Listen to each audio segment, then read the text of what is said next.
If you've ever put money in a 401k, bought a stock, or heck, even just turned on the financial news, you've definitely heard of the SEC.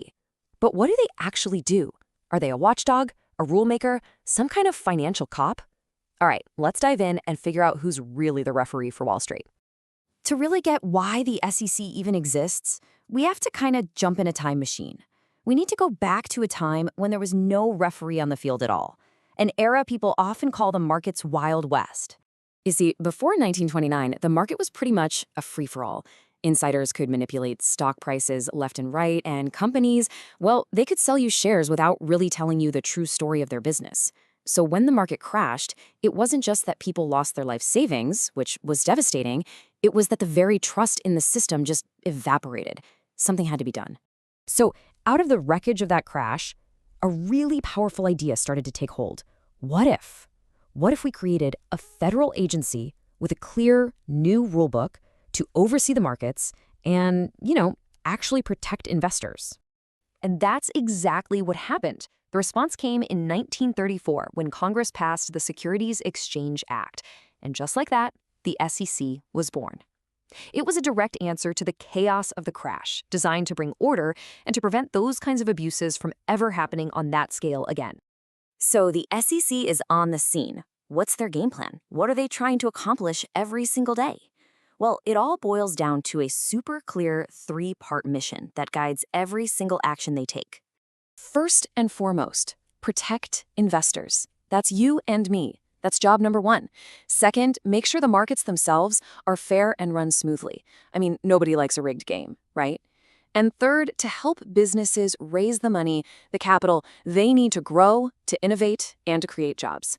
These three goals, they are the absolute bedrock of our financial markets. Okay, so we know their mission, but how do they actually enforce it? How do they make it all happen? Let's open up the referee's playbook and see what tools they've really got. Their authority is incredibly broad. I mean, they oversee the big stock exchanges like the New York Stock Exchange and the NASDAQ. They oversee the brokerage firms that handle our trades and the mutual funds many of us have our savings in. They also regulate investment advisors and, this is a big one, they review the information that public companies release to the world. Basically, if you're a major player in the market, the SEC is watching. Now, this gets to the absolute core of the SEC's philosophy. It operates on disclosure. The SEC's job isn't to tell you if a stock is a good investment or a bad one. Nope. Its job is to force companies to give you all the important facts so you can make an informed decision. It's all about transparency, not their stamp of approval. But they don't do it all by themselves. Think of the SEC as setting the main rules of the game for everybody. The day-to-day, on-the-field supervision, though, is often handled by groups called self-regulatory organizations, or SROs. The most famous one is FINRA, which directly oversees brokerage firms. The SEC, in turn, oversees them, creating this whole layered system of regulation. So who's making the big calls at the top? The leadership of the SEC is actually surprisingly small and focused. It's a team of just 5 commissioners. And the structure is specifically designed for balance. The president appoints these 5 commissioners, but by law, no more than 3 of them can be from the same political party. This is all to make sure the SEC stays independent and isn't so easily swayed by political shifts. Okay, let's pivot to our final key area, because just as important as knowing what the SEC does is knowing what it doesn't do. This is where a lot of confusion comes in, so let's make the boundaries crystal clear. So the SEC is a civil agency. That means they can hit people with huge fines, stop illegal activities, and force them to give back any money they made dishonestly. But what they can't do is put anyone in jail.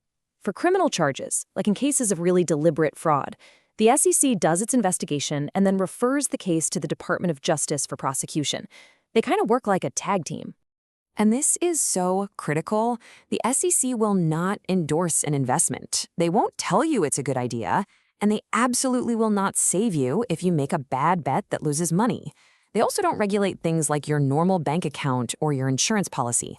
Other agencies take care of those. Their focus is squarely on the securities markets. So if you take one thing away from this, let it be this. The SEC is the referee. They're there to make sure it's a fair game by making sure everyone has access to the same true information. It is not your coach telling you which plays to run or which team is going to win. And that brings us to today. Because the markets have evolved in ways no one could have possibly imagined back in 1934.